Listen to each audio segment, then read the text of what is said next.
شهر رمضان الذي أنزل فيه القرآن.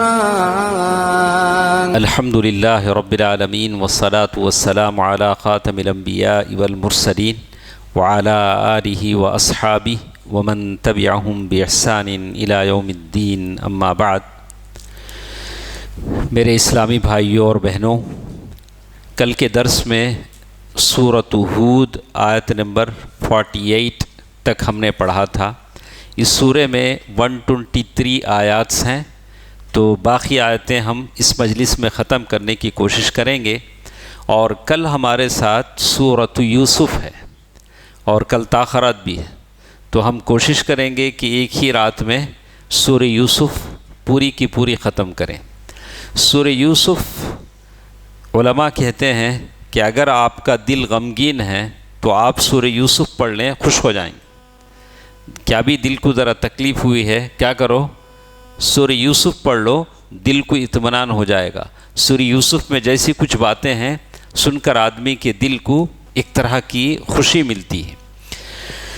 تو بہرکیف ہمارے ساتھ سورۃ ہود آیت نمبر 48 ہے، جس میں کل کے درس میں ہم نے سنا کہ طوفان، اتنا بڑا طوفان جو آیا تھا، نوح علیہ السلام کشتی میں سوار ہوئے، نوح علیہ السلام کے دیکھے دیکھے ان کا بیٹا پانی میں ڈوب گیا۔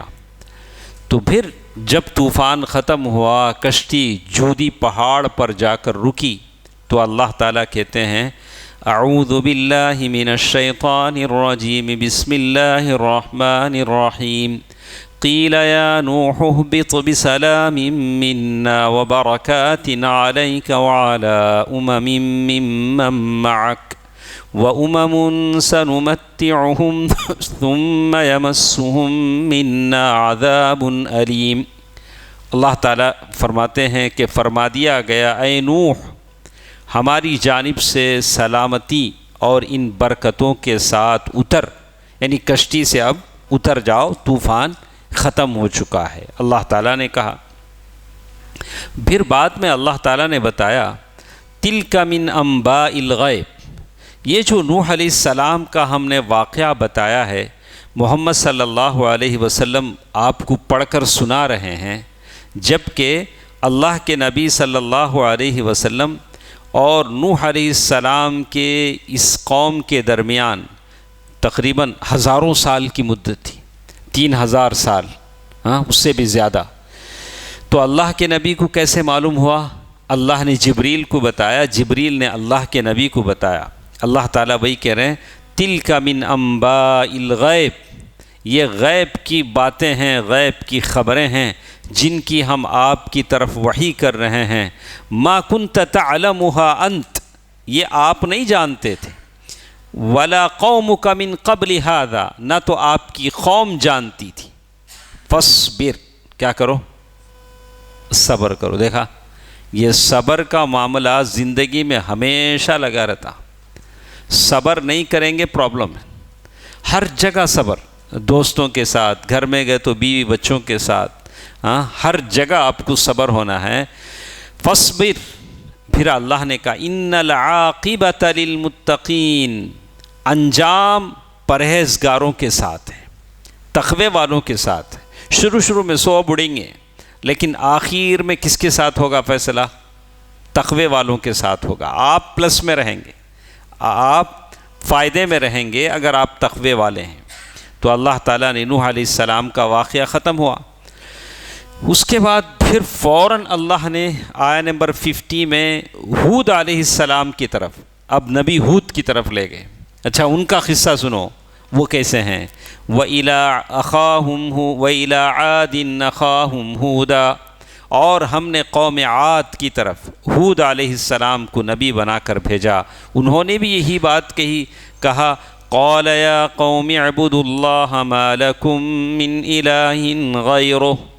ہود علیہ السلام نے بھی اپنی قوم سے کہا جو بات نوح علیہ السلام نے کہا تھا کہ اللہ کے علاوہ کوئی معبود نہیں ہے۔ دیکھا آپ نے، ہر نبی نے یہی پیغام دیا، آپ کو بھی یہی کہنا ہے کہ اللہ کے علاوہ نہ کوئی معبود ہے نہ کوئی مسجود ہے۔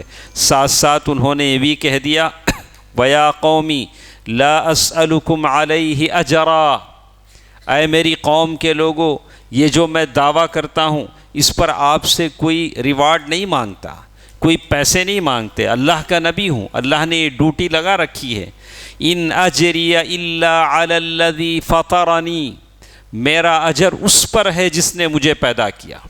کون دے گا مجھے اجر؟ جس نے مجھے پیدا کیا وہ اللہ تعالیٰ ہے، کیا تم سمجھتے نہیں ہو؟ تو ہود علیہ السلام نے کہا کہ دیکھو میں تمہارا دشمن نہیں، میں تمہارا دشمن نہیں ہوں، میں نے اپنا عیش اور آرام کو چھوڑا ہے، دنیا کمانے کی فکر بھی چھوڑ رکھی ہے، تم سے کسی معاوضے کا مطالبہ بھی نہیں کر رہا ہوں، تم سب سے دشمنی مول رہا ہوں۔ آخر تم خود بھی کچھ سوچو، اس میں میرا ذاتی فائدہ کیا ہو سکتا ہے؟ جیسے بیٹے کا دشمن کون بن جاتا ہے؟ باپ۔ ہاں، اس کے جو دوست رہتے وہ سب خیر خواہ بن جاتے، باپ دشمن بن جاتا۔ کیوں؟ باپ اچھی باتوں کی تاکید، با ایسا کر، ایسا نہ کو کر، تو سب سے بڑا دشمن دنیا میں اگر کوئی دکھتا ہے تو بیٹے کو کون؟ باپ۔ ویسے ہی سمجھتا، ہر بیٹے سے پوچھو، تھوڑے بچے رہیں گے جو یہ سمجھتے، لیکن اسے سمجھ میں آتا، کب سمجھ میں آتا معلوم؟ بڈھا ہو کو اس کا بیٹا اسے ستاتا دیکھو، تب سمجھ میں، ہاں میرے باپ بولے سو صحیح با، انہیں ستاتا دے کب سب، تب سمجھ میں آئے تو انہوں وہاں رہتے امیر الاسلام کی ویسر پاڑی میں کی، تب کیا بھی کر سکتا نہیں، معافی چاہ بھی سکتا نہیں، انہوں مٹی کے نیچے سوتے رہتے ہیں۔ ایسے کئی بچے ہمیں دیکھے ہیں جو زندگی میں نہ باپ کو راحت دیے ہیں نہ ماں کو راحت دیے ہیں۔ ان کی سمجھ میں بات آئے گی ضرور، جب اپنی اولاد جب ستائے گی وہ سمجھیں گے کہ ہاں ان کے باپ نے بالکل ٹھیک کہا تھا۔ تو ہر نصیحت کرنے والا، ہر واعظ، ہر خطیب، ہر نبی لوگوں کو دشمن نظر آتا ہے، اس لیے کہ وہ خیر بولتا ہے، اچھا بولتا ہے۔ اور آگے چل کر انہوں نے کیا کہا؟ وَيَا قَوْمِ اسْتَغْفِرُوا رَبَّكُمْ ثُمَّ تُوبُوا إِلَيْهِ، یہی بات ہمیشہ ہے، میں آپ تمام لوگوں سے کہتا ہوں، ابھی عشر اواخر، آخر کے چند دن ہیں، اس میں دو کام آپ کو کرنے ہیں۔ وَيَا قَوْمِ اسْتَغْفِرُوا، اے لوگو استغفار پڑھو، استغفر اللہ، کیا پڑھنا بیٹا؟ استغفر اللہ، استغفر اللہ، یا اللہ ہم کو معاف کر، ہمارے گناہوں کو بخش دے۔ ثُمَّ تُوبُوا إِلَيْهِ، اور اپنے گناہوں کی معافی طلب کرو، اللہ سے توبہ کرو، استغفار ہونا چاہیے، توبہ ہونا چاہیے۔ اس کا فائدہ کیا ہوگا؟ یرسل السماء علیکم مدرارا، اللہ تعالیٰ آسمان سے تمہارے لیے بارش نازل کرے گا۔ وَيَزِدْكُمْ قُوَّةً إِلَىٰ قُوَّتِكُمْ، اللہ تعالیٰ تمہاری طاقت کو بڑھائے گا۔ ہود علیہ السلام نے بار بار اپنے قوم سے کہا، تو قوم بھی ایسی ٹیڑھی تھی، انہوں نے کہا قالوا یا ہود ما جئتنا ببینۃ وما نحن بتارکی آلہتنا عن قولک وما نحن لک بمؤمنین۔ ہود علیہ السلام کی قوم نے کہا تو ہمارے پاس کیا بھی دلیل لایا نہیں، تو نبی بول کو ہمیں کیسا ماننا؟ تو ہمارے محلے میں بڑا ہوا، تجھے نبی بول کو ہمیں کیسا ماننا؟ دیکھا کیا عقل ہے ان کی۔ اور ساتھ ساتھ کہا اور ایسا بھی کیسے ہو سکتا ہے کہ تیرے کہنے پر ہم اپنے معبودوں کو چھوڑ دیں؟ جیسے آج کتنے مسجدوں میں واضح ہوتے ہیں، بیانہ ہوتے ہیں شرک نہیں کرنا، لیکن درگاہ جانا لوگ چھوڑتے ہیں؟ نہیں چھوڑتے ہیں۔ وہاں سجدے کرنا نہیں چھوڑتے ہیں، چادریں چڑھانا نہیں چھوڑتے ہیں، قبروں کا طواف کرنا نہیں چھوڑتے ہیں۔ ان لوگوں نے بھی یہی کہا ہم کیسے تیرے کہنے پر اپنے معبودوں کو چھوڑ دیں؟ ہاں، ہم اپنے معبودوں کو چھوڑنے والے نہیں ہیں۔ وما نحن لک بمؤمنین، نہ ہی ہم تیری بات پر ایمان لانے والے ہیں۔ اور ساتھ ساتھ انہوں نے ڈرایا بھی، دیکھی کیا ڈرا رہے ہیں، دیکھی اللہ تعالیٰ کہتے ہیں ان نقول الا تراک بعض آلہتنا بسوء، ہم کو تو ایسا لگتا ہے کہ ہمارے کسی معبود کا غصہ تیرے اوپر نازل ہو گیا ہے۔ اگر تو ایسا اللہ اللہ بولتے رہا تو ہمارے ولی کا غضب نازل ہو جائے گا تیرے اوپر، ایسا نہ بولتے لو، ہمارے ولی کا غصہ تیرے اوپر نازل ہوا ہے تو لنگڑا ہو جائے گا، لولا ہو جائے گا۔ تو ویسے وہ لوگوں نے بھی ڈرایا، کہا ہم تو یہی کہتے ہیں کہ ہمارے کسی معبود کے جھپٹے میں آ گیا ہے۔ قال انی اشہد اللہ واشہدوا انی بریء مما تشرکون۔ جواب میں ہود علیہ السلام نے کہا کہ اللہ کو گواہ کرتا ہوں، تم بھی گواہ رہو، میں اللہ کے سوا ان تمام خداؤں سے بیزار ہوں۔ ہود علیہ السلام نے یہ بات کہہ دی جن کو تم شریک بناتے ہو، اور ساتھ ساتھ ہود علیہ السلام نے کھل کر وارننگ بھی دی۔ کیا کہا؟ من دونہ فکیدونی جمیعا ثم لا تنظرون۔ اچھا تم سب مل کر میرے خلاف کر لو جو کچھ کر سکتے ہو، جو بگاڑ سکتے ہو بگاڑ لو۔ تو ہود علیہ السلام نے کھل کر چیلنج کر لیا، تم مجھے ڈراتے ہو ان بتوں سے، میں اللہ کا نبی ہوں، بگاڑ لو جو بگاڑنا چاہتے ہو۔ تمہاری معبودوں کی ان کرامات کا میں قائل نہیں ہوں، یہ تمہارے معبود مجھے کچھ نقصان نہیں پہنچا سکتے۔ ہود علیہ السلام نے اعلان کر دیا، اور اس کے بعد اللہ تعالیٰ کی انہوں نے کہا انی توکلت علی اللہ، میں اللہ پر بھروسہ کرتا ہوں۔ آپ کو بھی یہی کہنا چاہیے، زندگی کے ہر موڑ پر ہم اللہ پر بھروسہ کرتے ہیں، ڈوریوں پر، کڑوں پر، تعویذوں پر، وہ چھوٹے چھوٹے کپڑوں پر، یہ تبرکات پر۔ وہ تبرک بھی بولنے نہیں آتا، کیا بولتے سے؟ تبرک، تبرک بولتا ہے نہیں، ایک زمانے تک مجھے سمجھ میں نہیں آیا تبرک کیا ہے، بعد میں اچھا تبرک بولتے کیا ہے، تو وہ لفظ تک اسے سمجھ میں نہیں آتا۔ بولا کہ یہ چیزیں نہیں ہیں، کہا کہ انہوں نے کیا جواب؟ انی توکلت علی اللہ، میں اللہ پر بھروسہ کرتا ہوں، ربی و ربکم، اللہ میرا بھی رب ہے تمہارا بھی رب ہے، اور کوئی جاندار ایسا نہیں ہے جس کی پیشانی اللہ کے قبضہ قدرت میں نہ ہو، اللہ کے ہاتھ میں نہ ہو۔ ما من دابۃ الا هو آخذ بناصیتها ان ربی علی صراط مستقیم، بے شک میرا رب صراط مستقیم پر ہے۔ ہم لوگ سورہ فاتحہ میں کیا مانگتے ہیں؟ اہدینس، بندہ بولتا میں اللہ مجھے سیدھے راستے پر، اب یہاں اللہ کے تعلق سے اللہ سیدھے راستے پر ہے، اس کا کیا مطلب؟ کبھی سوچ میں ڈاؤٹ آیا؟ یہ آیت نمبر 56، بندہ صراط مستقیم پر ہو سکتا ہے، اللہ صراط مستقیم پر ہونا کیا مطلب ہے؟ مفسرین نے کہا کہ اس کا مطلب یہ ہو سکتا ہے اپنے بندوں کی خطاؤں کو معاف ضرور کر دیتا ہے، اللہ تعالیٰ عدل و انصاف کے صراط مستقیم پر ہے، مطلب بندہ گناہ کرتا ہے، اللہ تعالیٰ جیسے چاہے تصرف کر سکتا ہے، بندہ کے گناہ کے باوجود اللہ تعالیٰ اپنے عدل و انصاف کے صراط مستقیم پر ہے، کہ مطلب اللہ کسی پر ظلم و زیادتی نہیں کرتا، جتنا بندہ کرتا ہے اتنا حساب دیتا ہے۔ البتہ بسا اوقات اپنے بندوں کی خطاؤں کو ضرور معاف کر دیتا ہے، اور دوسرا مطلب یہ ہو سکتا ہے کہ جو لوگ اللہ کی بتلائی ہوئی سیدھے راستے پر چل رہے ہیں، اللہ ہر وقت ان کے ساتھ ہے، اللہ تعالیٰ ان کی حفاظت کرتا ہے۔ تو بندہ صراط مستقیم پر ہونا یہ الگ ہے، اللہ صراط مستقیم پر ہونا جیسے یہاں کہا گیا یہ الگ ہے۔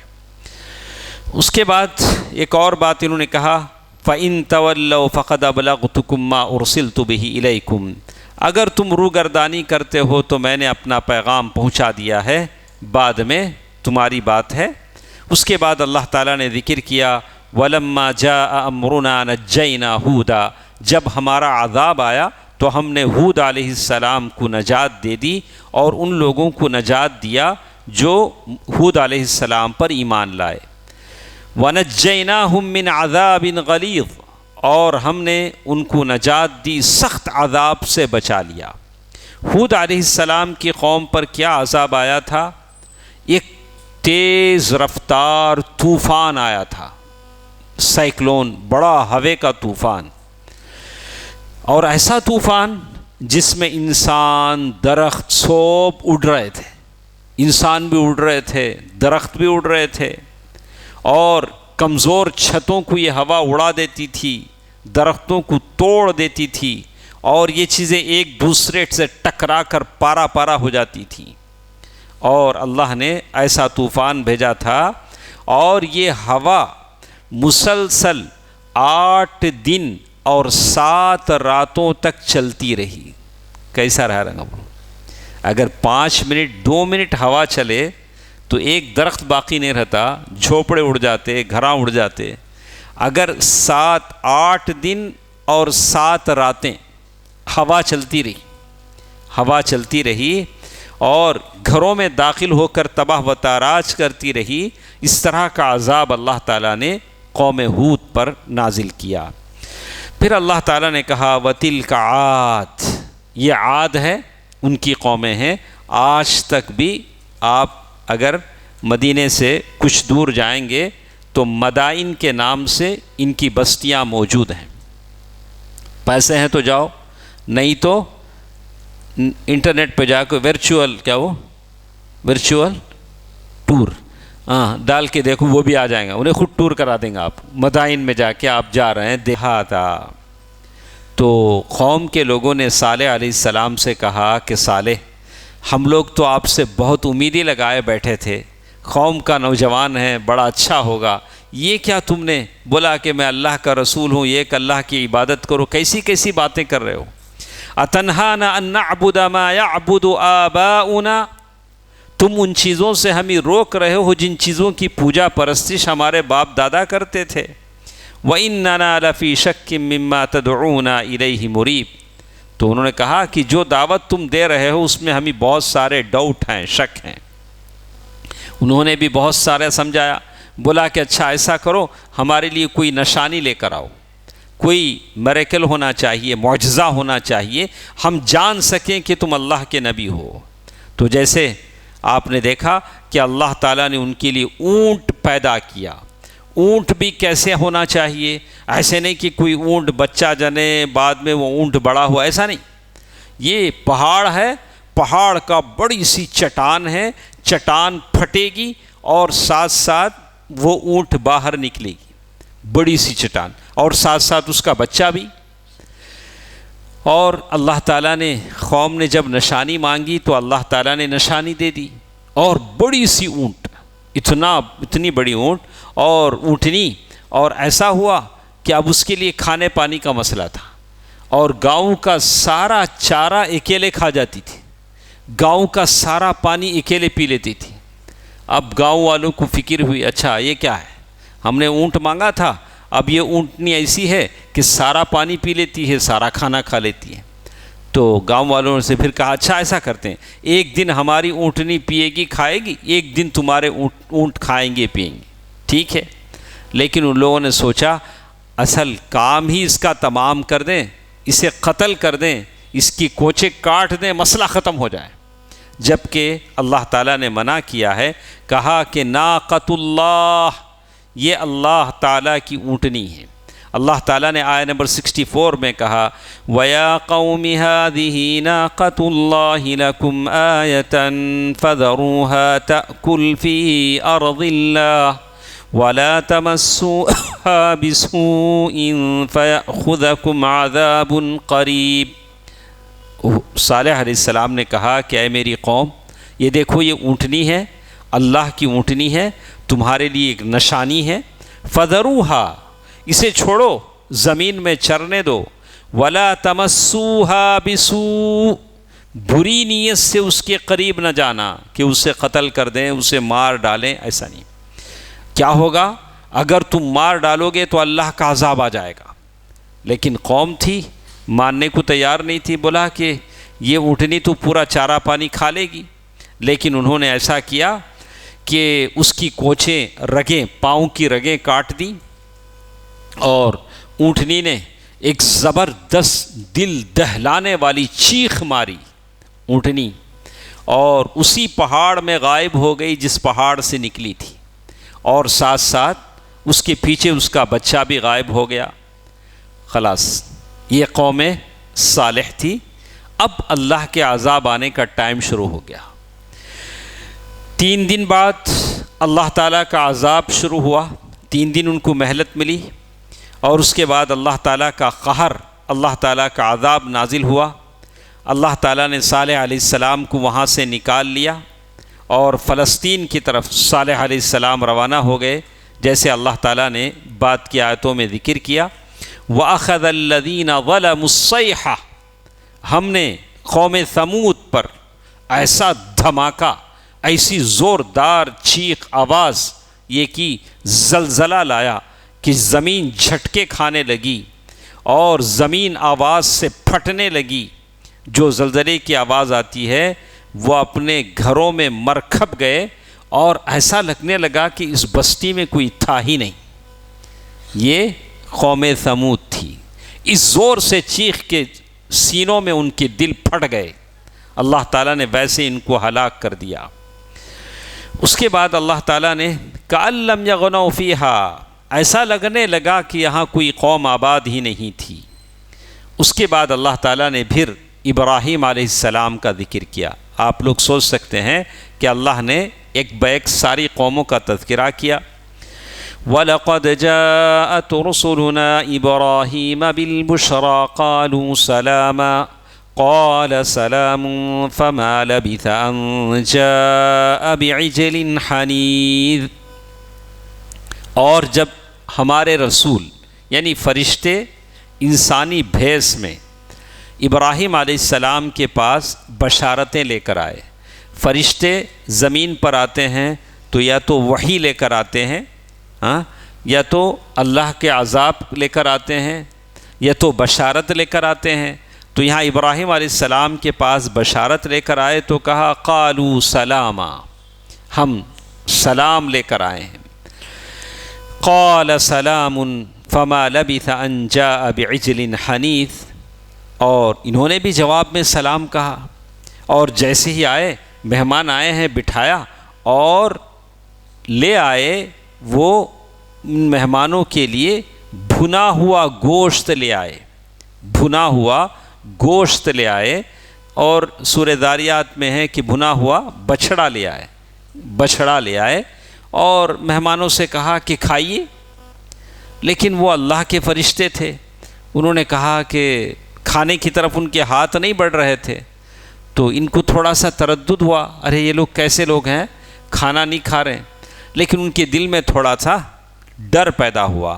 تو ڈر کا سبب کیا تھا؟ انہوں نے کہا کہ سبب یہ تھا کہ ان کے چہروں پر ایک طرح کا رعب تھا، عذاب لے کر آئے تھے نا، تو ان کو اندازہ لگ گیا کہ یہ لوگ عذاب لے کر آئے ہیں، تو اس وجہ سے انہوں نے تھوڑا ان کے دل میں خوف پیدا ہوا۔ تو اسی لیے کہتے ہیں فرشتوں نے کھانے کی طرف جب ہاتھ نہیں بڑھائے تو ابراہیم علیہ السلام کو کچھ خوف آنے لگا، ڈر ہونے لگا۔ تو بعض مفسرین کہتے ہیں کہ یہ ڈر اس وجہ سے تھا کہ ان لوگوں میں دستور تھا کہ جو مہمان کھانا نہ کھاتا اس کے متعلق یہ سمجھا جاتا کہ وہ کسی بری نیت سے آیا ہے، یعنی قتل کرنے کی نیت سے آیا، ایسا تھا۔ مگر ممکن ہے کہ یہ وجہ بھی ہو، مگر فرشتوں کی بات کا جواب اس بات کی تائید نہیں کرتا۔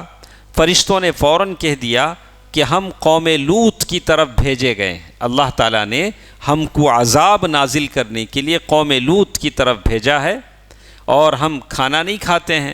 تو بعد میں انہوں نے کہا کہ بات ایسی نہیں ہے، مختلف فرشتے آتے رہے ہیں انسانوں کے پاس بھیس بدل کر، جیسے اللہ کے نبی صلی اللہ علیہ وسلم کے پاس جبریل امین بھی بھیس بدل کر آئے تھے۔ تو اصل وجہ یہ تھی کہ ان کے چہروں پر جو خوف اور جو غضب تھا کہ عذاب کے لیے آ رہے تھے وہ ان کے اندر موجود تھا۔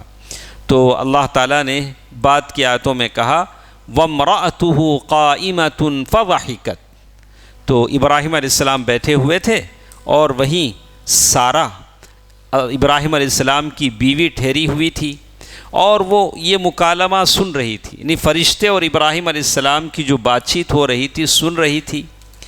تو جب یہ اندیشہ دور ہوا، فرشتے آنے کا مقصد معلوم ہو گیا، تو ان کو ہنسی آ گئی، سارہ کو کیا ہوا، ہنسنے لگی، جیسے کہتے ہیں فضحکت، ہنسنے لگی۔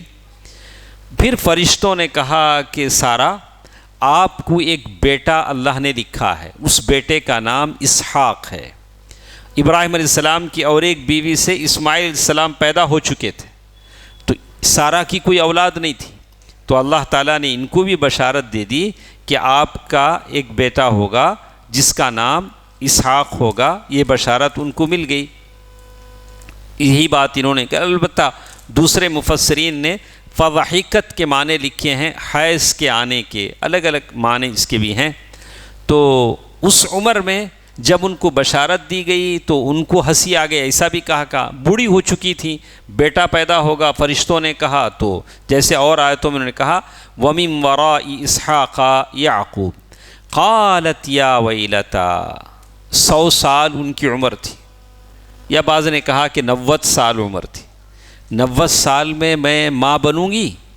تو کہتی ہیں قالت یا ویلتا، ہائے میری کم بختی، میرے ہاں اولاد کیسے ہو سکتی ہے؟ میں ایک بوڑھی عورت ہوں، وَأَنَا عَجُوز، میں بہت بوڑھی عورت ہوں، وَهَذَا بَعْلِي شَيْخًا، اور یہ میرے نوشو انہوں بھی بڈھے ہیں، کیسا ہمیں ماں باپ بن سکیں گے، کیسے ہمارے ہاں اولاد ہوگی؟ یعنی ظاہری اسباب ختم تھے۔ إِنَّ هَذَا لَشَيْءٌ عَجِيبٌ، آپ لوگ تو بڑی تعجب کی بات کہتے ہیں۔ سارہ نے کہا یہ تو واقعی بات بڑے تعجب کی ہے۔ تو فرشتے نے کہا قالوا اتعجبین من امر اللہ، کیا اللہ تعالیٰ کی قدرت پر آپ کو تعجب ہے؟ اللہ کہہ رہے ہیں، اللہ کی طرف سے، رحمت اللہ وبرکاتہ علیکم اہل البیت، اللہ تعالیٰ کی رحمتیں اور برکتیں ہوں اس گھر والوں پر، سارے گھر والوں پر۔ کہا انہ حمید مجید، بے شک اللہ حمد و ثنا کا سزاوار اور بڑی شان والا ہے۔ فرشتوں نے وہ ان کا جو ڈاؤٹ تھا وہ ڈاؤٹ دور کر دیا، اور یہ کہا کہ آپ کے ہاں اسحاق ایک اولاد پیدا ہونے والے ہیں۔ فلما ذهب عن ابراہیم الرع وجاءته البشرى یجادلنا فی قوم لوط، اس کے بعد وہ کہتے ہیں لوط علیہ السلام کے قوم کے اوپر جب فرشتوں نے کہا کہ عذاب آئے گا، تو ابراہیم علیہ السلام بحث کرنے لگے کیسے عذاب ہوگا، جبکہ وہاں اللہ کے نبی لوط بھی ہیں، اس قوم میں لوط علیہ السلام بھی ہیں، عذاب جب ہوگا تو کیا ہوگا؟ ان ابراہیم لحلیم اواہ منیب، اس لیے کہ ابراہیم حلیم، بڑے نرم دل والے تھے، تحمل والے تھے، اللہ کی جانب جھکنے والے تھے۔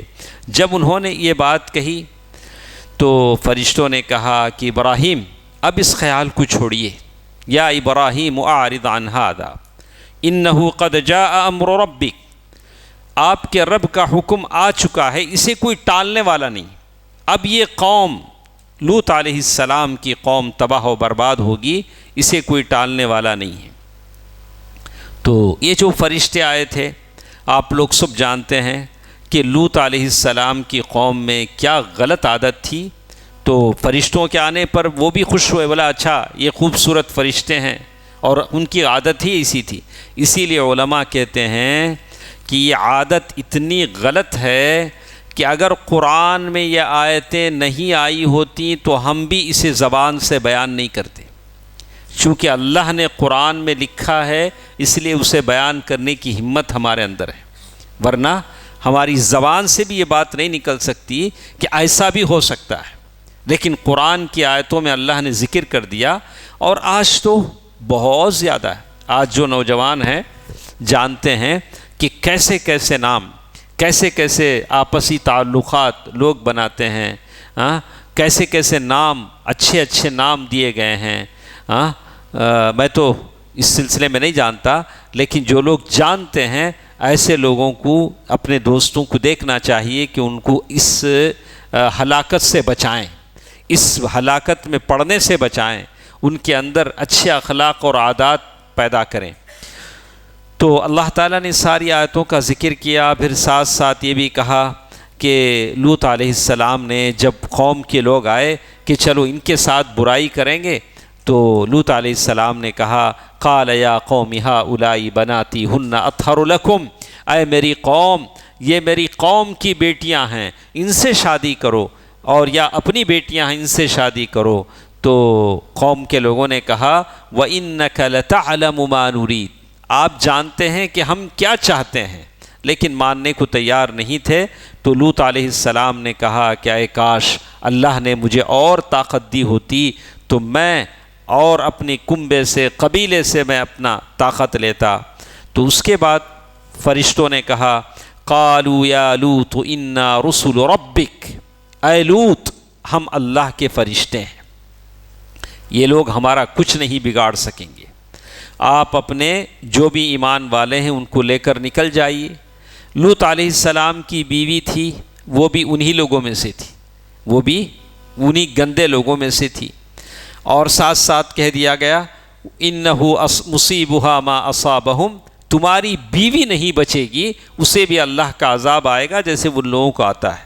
ان موعدہم الصبح الیس الصبح بقریب، صبح ہوتے ہوتے اللہ کا عذاب ان کو آ جائے گا اور صبح بہت نزدیک ہے۔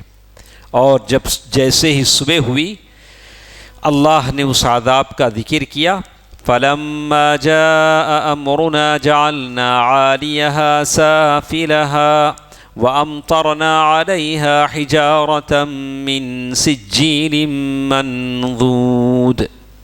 اللہ تعالیٰ نے کہا کہ جبریل علیہ السلام نے ان کی جو بستی تھی، ان کا جو گاؤں تھا جسے سدوم یا سدوم کہا جاتا تھا، اس بستی کو اور آس پاس کی بستیوں کو جو ان بدکاروں کا مسکن تھا اپنے پروں پر اٹھایا، پوری بستی کو کیا کیا، ایسے اللہ کے آسمان کے فرشتوں نے جانوروں کی چیخنے کی آواز سنی، اس کتے بھونک رہے تھے، کہاں تک لے گئے، آسمان تک لے گئے، لے جا کر وہاں سے ان کو دوبارہ پوری بستی کو کیا کیے، ایسا الٹا برتن پلٹاتے ہیں، روٹی پلٹاتے نا توے پہ، ویسا پوری بستی کو ایسا ڈال دیں۔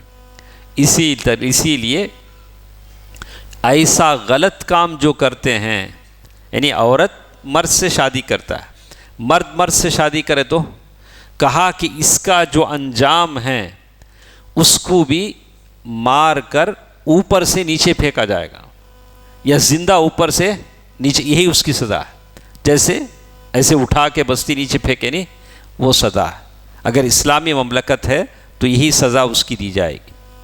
تو اسی لیے کہتے ہیں کہ پھر فضا میں بلندی پر لے جا کر اس خطے کو الٹا کر زمین پر پٹخ دیا، اور پھر اوپر سے پتھر برسائے، اور بھی سزا، بڑے بڑے پتھر برسائے، اور دوہرا عذاب اللہ تعالیٰ نے ان لوگوں کو دی۔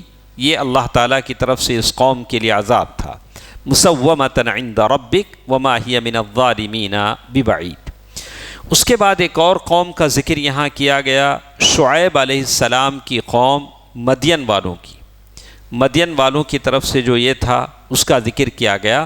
ان کے اندر ایک چیز تھی جو برائی تھی، وہ کاروبار میں ناپ تول میں کمی کرتے تھے، لیتے وقت زیادہ لیتے، دیتے وقت کم دیتے۔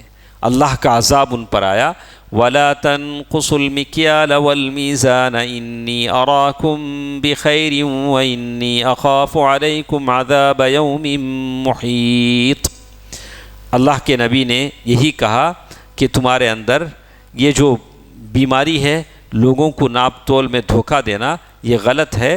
اور ساتھ ساتھ کہا وَيَا قَوْمِ أَوْفُوا الْمِكْيَالَ وَالْمِيزَانَ بِالْقِسْطِ، اے قوم کے لوگوں سے دھندا کر رہے ہو، کاروبار کر رہے ہو تو صحیح تولو، صحیح ناپو۔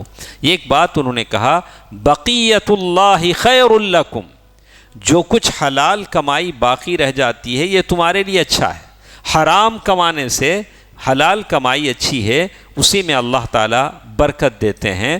اور قالوا یا شعیب صلاتک تأمرک ان نترک ما یعبد آباؤنا، تو انہوں نے کہا کہ شعیب آپ ہمیں نصیحت کرتے ہیں، ہمارے مال ہیں، جو چاہے ہم کر سکتے ہیں، جیسے چاہے ہم کر سکتے ہیں، لیکن انہوں نے نہیں مانا، اور ساتھ ساتھ ان پر بھی وہی عذاب نازل ہوا۔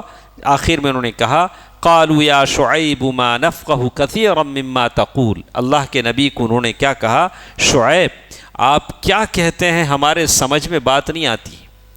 دیکھا کیا بولتے ہیں، آپ کیا بولتے ہیں ہمارے سمجھ میں بات نہیں آتی ہے.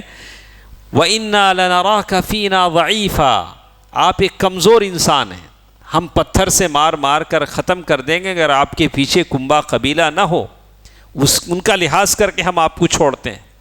تو شعیب علیہ السلام نے کہا ہاں میرے اللہ کا لحاظ نہیں ہے، میرے خاندان کا لحاظ ہے، اس لیے تم چھوڑ رہے ہو. تو آخر میں شعیب علیہ السلام، اسی لیے شعیب علیہ السلام کہتے ہیں خطیب القوم، قوم میں انہوں نے کیسے خطبہ دیا، کہا اعملوا علی مکانتکم انی عامل، اچھا ایسا کرو تمہیں تمہارا کام کرو میں میرا کام کرتا ہوں، اور ایک دن ایسا عذاب آئے گا. اور یقیناً اللہ تعالیٰ نے ان پر عذاب لایا. وہ عذاب کیا تھا؟ یہ زور فرشتے کی چیخ تھی جو عذاب ان پر آیا، یا سائبان کی طرح ایک عذاب.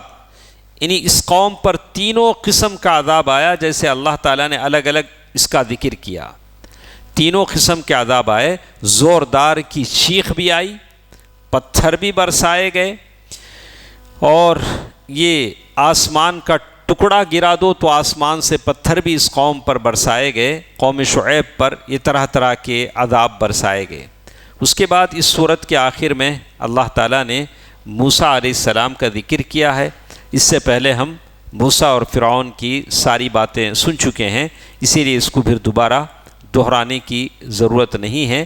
اور آخر میں اللہ تعالیٰ نے یہ کہا کہ ذَلِكَ مِنْ أَنْبَاءِ الْقُرَىٰ، اور ایک بات یہاں جو ضروری ہے جس میں کہا کہ وَمَا نُؤَخِّرُهُ إِلَّا لِأَجْلٍ مَعْدُودٍ، قیامت بدترین لوگوں پر قائم ہوگی. قیامت جب قائم ہوگی، ذَلِكَ يَوْمٌ مَشْهُودٌ، جو اس سے پہلے آیہ نمبر 103 میں اللہ نے بتایا کہ قیامت جب قائم ہوگی بدترین لوگوں پر قائم ہوگی.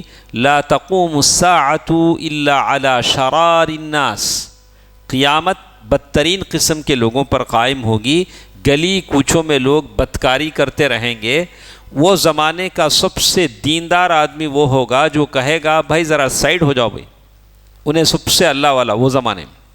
لیکن قوم کی حالت ایسی رہے گی جیسے حدیثوں میں بتلایا گیا ہے. بہرکیف یہ سورۃ ہود کی آیتیں تھیں جو ہمارے ساتھ ہم نے سنا ہے. اللہ تعالیٰ نے اس میں پھر جنت اور جہنم کا بھی ذکر کیا کہ جنت میں کون جائیں گے اور جہنم میں کون جائیں گے. یہ آخری باتیں تھیں جو اس میں بتائی گئی. اور اس کے بعد اللہ تعالیٰ نے اس بات سے منع کیا ہے آیہ نمبر 113 میں، کافروں سے سمجھوتا یا دوستی منع ہے. یعنی دوستی کر سکتے ہیں انسان کی انسانیت کی بنیاد پر، یعنی ویسے دوستی کہ دلی دوستی، ایسے تو نہیں ہونا چاہیے. نیکیوں سے برائیاں مٹ جاتی ہیں یہ بھی بتایا گیا. آدمی نیکی کرتا ہے تو برائیاں مٹتی ہیں، لیکن کون سی برائیاں؟ جو چھوٹی موٹی ہوں.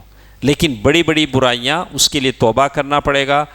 اگر کوئی آدمی کسی کا موبائل چرا لے اور عشاء کی نماز پڑھ لے، بولا میری برائی مٹ گئی، نہیں، پہلے اس کا موبائل اسے واپس کرو، پھر اس کے بعد یہاں اللہ سے استغفار کرو. اس کے بعد عذاب کے متعلق اللہ کا قانون بیان کیا گیا آیت نمبر 116 میں. اور اس کے بعد یہ بتایا گیا کہ نیک لوگوں کی موجودگی میں اللہ کا عذاب نہیں آتا. نیک لوگ اگر موجود ہیں، نیک لوگوں کو اللہ وہاں سے اٹھا لیتا ہے، جیسے انبیاء کو اللہ نے وہاں سے نکال لیا. اس کے بعد اللہ تعالیٰ نے آیت نمبر 120 میں ایک بات اور کہی ہے. انبیاء کرام کے تذکرے جو بار بار آتے ہیں، بار بار انبیاء کے تذکرے سنائے جاتے ہیں، اس میں 3 فائدے یہاں بتلائے گئے ہیں. انبیاء کے حالات بار بار بتلائے جاتے ہیں تو اس کے 3 فائدے. آپ نے سنا کہ اس سے پہلے ہم نے سنا، پھر اب موسیٰ علیہ السلام کے بارے میں، عیسیٰ علیہ السلام کے بارے میں، نوح علیہ السلام کے بارے میں، اب کل یوسف علیہ السلام کے بارے میں سنیں گے. کہا کہ نمبر 1، جن مشکلات سے اللہ کے نبی صلی اللہ علیہ وسلم اور صحابہ کرام دوچار ہیں، ایسے ہی حالات سے سابقہ انبیاء بھی دوچار ہوئے ہیں. آخر اللہ نے مخالفین کا سر توڑ دیا اور انبیاء کرام اور مومنوں کو بچا لیا. یہ تھے. اسی طرح دوسرا یہ کہ آپ اور آپ کے پیروکاروں تک سابقہ انبیاء کے صحیح حالات پہنچ جائیں جن کو پہلے سے خبر نہیں تھی. اللہ نے پوری باتیں آپ کو بتا دی تاکہ آپ کے دل کو ہمت ملے۔ تیسرے یہ کہ ان لوگوں کے حالات میں آپ کے لیے بہت سے اسباق موجود ہیں، یعنی یہ کہ نافرمانوں کا کیا انجام ہوتا ہے، اللہ سے ڈرنے والوں کا کیا انجام ہوتا ہے، یہ ساری باتیں انبیاء کرام کے قصوں میں بیان ہوئی ہیں۔ اس صورت کی آخری آیت ہمارے ساتھ ہے وَلِلَّهِ غَيْبُ السَّمَاوَاتِ وَالْأَرْضِ، آسمان و زمین کا سارا غیب اللہ تعالیٰ کے پاس ہے۔ وَإِلَيْهِ يُرْجَعُ الْأَمْرُ كُلُّهُ، سارے معاملات اللہ تعالیٰ کی طرف رجوع ہوتے ہیں۔ فَاعْبُدْهُ، اللہ ہی کی عبادت کرو، اللہ ہی پر بھروسہ کرو۔ وَمَا رَبُّكَ بِغَافِلٍ عَمَّا تَعْمَلُونَ، اور جو کچھ تم کرتے ہو اللہ اس سے بے خبر نہیں ہے۔ سورۃ ہود آیت نمبر 123 یہ آخری آیت ہے۔ انشاءاللہ کل کے درس میں ہم سورۃ یوسف پڑھیں گے۔ اللہ تعالی ہم سب کو قرآن کی برکتوں اور نعمتوں سے نوازے۔ اللہ عشر آخر سے کی پوری عبادتیں کرنے کی ہم سب کو توفیق نصیب فرمائے، آمین۔ والسلام علیکم ورحمۃ اللہ وبرکاتہ۔